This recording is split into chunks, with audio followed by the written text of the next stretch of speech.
আসলাম নতুন একটা ভিডিও নিয়ে। তো বন্ধুরা দেখো, আমরা গতদিনকে বলেছিলাম যে আজকে কিন্তু একটা পজ ক্যান্ডেল হতে পারে। তো দেখো আজকে কিন্তু একটা পজ ক্যান্ডেল হয়েছে। তো 6 দিনের ডাউন ট্রেন্ডের পরে আজকে কিন্তু একটা পজিটিভ হয়েছে এবং আমাদের যে সাপোর্ট ছিল একদম সাপোর্ট জোনে এসে কিন্তু পজিটিভ হয়েছে।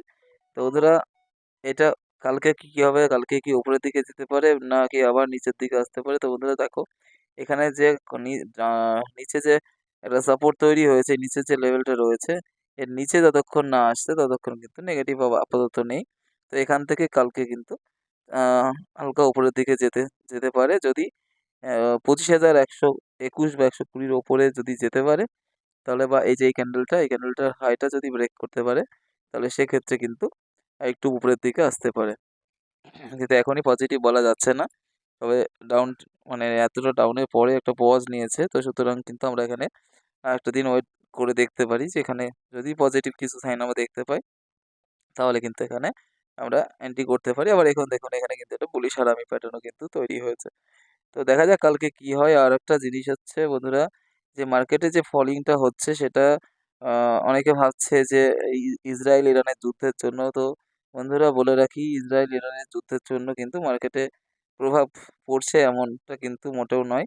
অ্যাকচুয়াল যেটা ঘটছে সেটা হচ্ছে এফআই প্রচুর পরিমাণে সেলিং করছে। তো এই মাসে প্রচুর পরিমাণে সেলিং কিন্তু তারা করেছে, যার ফলেই কিন্তু এরকম হচ্ছে। তো এফআই কেন সেলিং করছে? তো বন্ধুরা, বলে রাখি যে আমাদের যে প্রতিবেশী দেশ চায়না, তো সেখানে কিন্তু ওদের বক্তব্য, এফআইদের বক্তব্য, ওখানে সবকিছু সস্তায় পাওয়া যাচ্ছে। ইন্ডিয়ান মার্কেট অনেকটাই ওভার বট রয়েছে, সেই জন্য ওরা এখান থেকে বেরিয়ে ওখানে কিন্তু ইনভেস্টমেন্ট করছে। তো এই কারণে কিন্তু আমাদের ইন্ডিয়ান মার্কেট ডাউনে আসলেও চায়না মার্কেট কিন্তু এই কদিনে প্রায় 24%-এর উপরে কিন্তু ইন্ডেক্স, চায়না মার্কেটে ইন্ডেক্স কিন্তু 24%-এর মতো উপরে চলে গিয়েছে। তো দেখো এখান থেকে ইন্ডিয়ান মার্কেট আবার রিভার্সাল কিন্তু চলে আসতে পারে যদি এফআই এর বেচাটা কমপ্লিট হয়ে যায়।